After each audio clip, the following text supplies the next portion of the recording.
Durand, Oui. 14, c'est bien.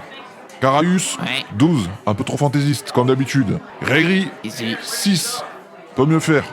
Ah, on arrive au nectar, prenez-en exemple. Ça y est, on parle de moi. Johan, 19, soigne un peu la présentation et ça sera parfait. J'ai menti, c'était pas moi. Ah, et voilà l'artiste. De bon. Ouais. 3, pas de commentaires, tant que t'abonneras pas tes conneries, t'y arriveras pas. Là, c'était moi. Je m'appelle Ben. Mais pour les profs, c'est de bon. Ou le bon. En prépa, seuls les 3 premiers ont un prénom. Les autres, ce sont les autres. Moi, j'ai pas de prénom, mais ils ont au moins retenu mon nom. Ils les amusent. Le bon, en fin de classement, ça fait forcément rire au conseil de classe. Vous savez, l'univers de la prépa n'est pas vraiment raffiné.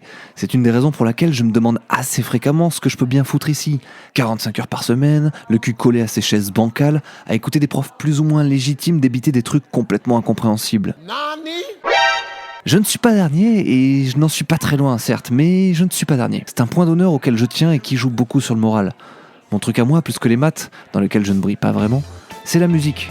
En semaine, je prends mes cours sans trop faire de bruit, je subis les petites humiliations de mes professeurs, les petites déceptions du quotidien, les frustrations du travail qui ne paie pas, mais m'offre toutefois quelques bonnes rigolades avec les camarades.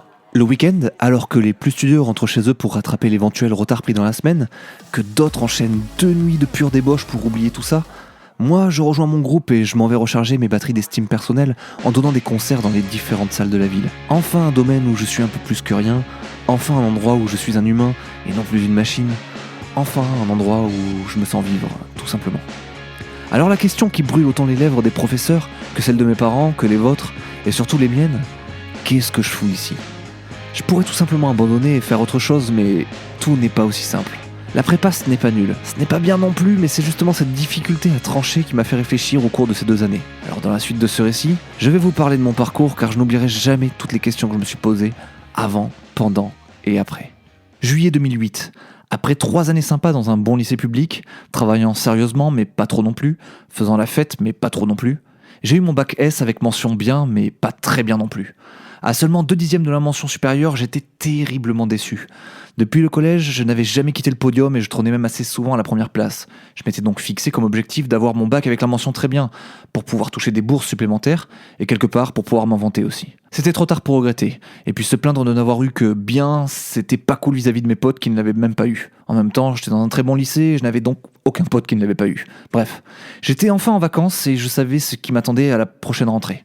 Du moins, je pensais le savoir, car même dans mes prévisions les plus pessimistes, j'étais très loin de la réalité. Seulement passionné par la musique et fasciné par le mythe de la rockstar, je passais à cette époque la majeure partie de mon temps en studio de répète. C'était l'âge d'or du rock teenage à Bordeaux. Il y avait énormément de salles, de bars, de caves trop petites, qui chaque week-end recevaient des centaines de jeunes venus voir certains groupes qui ont aujourd'hui percé. Je faisais partie d'un de ces groupes et chaque week-end, je vivais comme un rêve. Mais je gardais cependant les pieds sur terre et restais conscient de la difficulté à vivre convenablement de la musique. C'est pourquoi, à l'inverse de certains de mes potes, je m'accrochais solidement aux études. J'avais eu la chance de pouvoir mener les 2 de front sans difficulté jusque-là. J'avais d'ailleurs écrit une chanson qui s'appelait Rockstar et Ingénieur, titre qui allait devenir mon credo pour les années à venir. Les profs de prépa se foutent de moi quand je dis que je veux être rockstar et ingénieur. J'ai premièrement, comme ça elle n'a plus peur les études. Ok, je reviens même si ça pique, mais s'il te plaît, je t'en supplie, ne m'enlève pas la musique quand je veux être. J'avais donc décidé de faire une prépa sous les conseils de mes profs.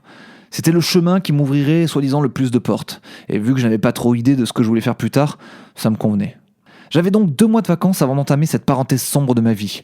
2 mois pour me préparer psychologiquement à une épreuve dont tout compte fait, je ne savais pas encore grand-chose. J'étais censé passer le premier mois à travailler dans un champ de maïs avec ma future colocataire. C'était une très bonne amie que je m'étais faite au lycée. D'abord parce qu'elle était très très mignonne, mais aussi parce qu'on avait 2 approches de la vie assez différentes et que c'était super d'en parler avec elle. J'aimais beaucoup cette fille et me mettre en colocation avec elle le temps de la grande traversée me rassurait un peu. Elle s'apprêtait à faire la même prépa que moi dans le lycée voisin. Seulement castrer le maïs, c'est-à-dire répéter 10 000 fois par jour le même geste dans l'humidité matinale puis sous un soleil brûlant pour ne gagner au final qu'une misère, c'était trop dégradant pour le futur ingénieur à l'ego fort que j'étais. Alors je préparais un plan pour m'échapper de là, pour gagner de l'argent autrement et surtout pour ne pas trop me fatiguer avant la rentrée horrible qui m'attendait. Et c'est en cherchant à joindre l'utile à l'agréable qu'une idée a commencé à germer dans ma tête.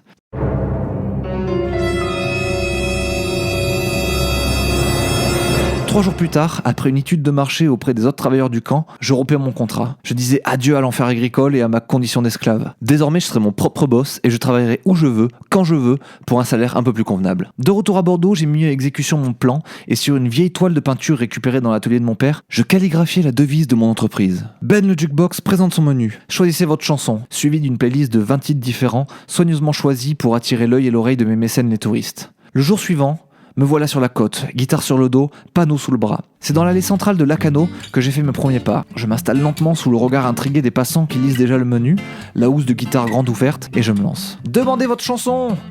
Et là, déception. Personne ne demande. Je suis gêné, je ne sais pas trop comment réagir, alors je chante la première chanson du menu. Roxane de Police. Roxanne, you don't have to put on a red light. Those days are over, you don't have to sell your body to the night. Les gens s'arrêtent petit à petit et semblent de plus en plus intéressés. À la fin de la chanson, une quinzaine de personnes sont alignées devant moi. Mieux encore, ils m'applaudissent.